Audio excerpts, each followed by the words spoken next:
ஐயோ அது பசுமாடுமா? பசுமாடு குணந்தாயி அதுக்கு சொல்லாதீங்க. யானை என்றால் எலிபென்ட். பசு குணம் யாருக்கு இருக்குன்னு சொல்லு. பசு குணம் எப்பவுமே அன்பா இருக்கிறவங்க மட்டும் தான் இருக்கும். இப்போ நீங்க எப்படி போறணும் கலக்கிறீங்க, நீங்க போறணும் தெரியாது. எப்படி போட்டீங்க கொஞ்சம் தப்பிக்கும், இல்லைன்னா தப்பிக்கிறது. அதாவது யானைகள் கூட்டம் சொன்னா தண்ணீர் இருக்கக்கூடிய சுனைகளில் இருக்கும் யானைகள். தண்ணீர்கள் எங்க பஞ்சம் இல்லாம இருக்கும் அங்கெல்லாம் யானைகள் இருக்கும். அப்போ தசரத சக்கரவர்த்தி ஆகப்பட்டவர் நந்தவன தோட்டத்திலே வந்து பார்க்கிறார். அப்படி பார்த்துக் கொண்டிருக்கும் பொழுது பார்க்கக்கூடிய நேரத்தில் யானை வரும். எப்ப நம்ம அம்பெடுத்து போடலாம்னு சொல்லி எதிர்பார்த்து கொண்டு எதிர்பார்க்கிறது. எங்க எதிர்பார்க்கிறாரு? ஏன் பறக்கோட்டு பறவைக்கு மேல இருந்து எதிர்பார்த்து கொண்டு இருக்கிறோம். கீழே இருந்து யானைகள் அண்டிடுமா? பறக்கோட்டு காத்து கொண்டு இருக்கு. பறக்கோட்டு காத்து கொண்டு இருக்கு. யானைகள் கூட்டம் அங்க இருந்து முத வந்துச்சு பாரு. சரி, அப்படியே அந்த சுனையிலே தண்ணீர் இருந்து கொண்டு இருக்கு. தண்ணி நம்ம வந்து தண்ணி இருந்து கொண்டிருக்கிறது யானை. அதை பார்த்த சக்கரவர்த்தி யானைகளை இன்னைக்கு நாம் அம்பாள் எய்ய வேண்டும் என்று சொல்லி அப்ப பார்த்தாரே அந்த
சொல்லுக்கும் பஞ்சம் கிடையாது, அன்புக்கும் பஞ்சம் கிடையாது, எதுக்குமே பஞ்சம் கிடையாது.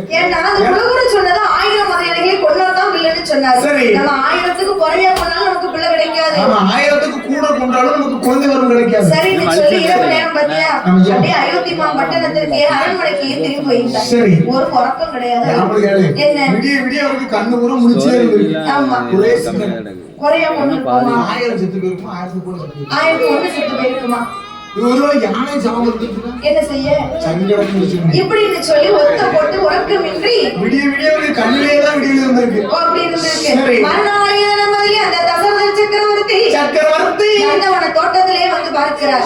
யானைகள் கூட்டம் எல்லாம் அப்படியே பொது இறந்து போய் நடக்கிறது.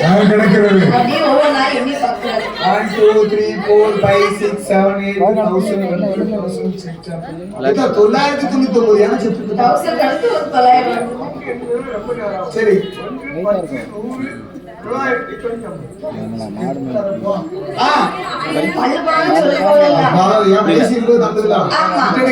அதாவது 1000 யானைகளை கொல்ல சொன்னதற்கு 999 யானைகளை கொண்டிருக்கிறார்.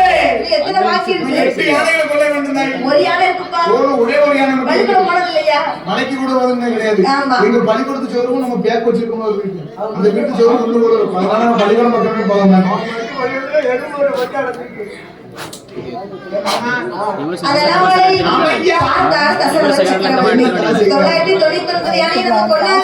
ஒரு யானையை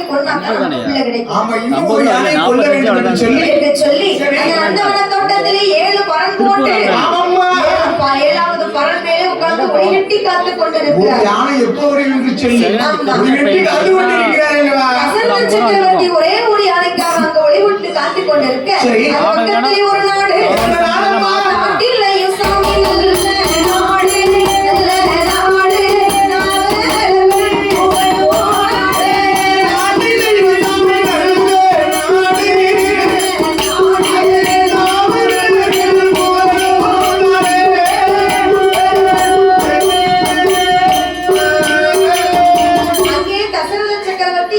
காத்து கொண்டு கொண்டிருக்கிறார். ஒரே ஒரு யானைக்காக காத்து கொண்டிருக்கிறார். அது பக்கத்திலே ஒரு நாடு. அது இந்த நாடமா? அது என்ன நாடுன்னு கேட்டா என்ன நாடு மக்கள்? கிஷ்கிந்தாபுரி பட்டணம். என்னப்பா மாத்தி சொல்லு. கிஷ்கிந்தாபுரி பட்டணம். ஒரே ஒரு நாடு தான். கிஷ்கிந்தாபுரி பட்டணம்.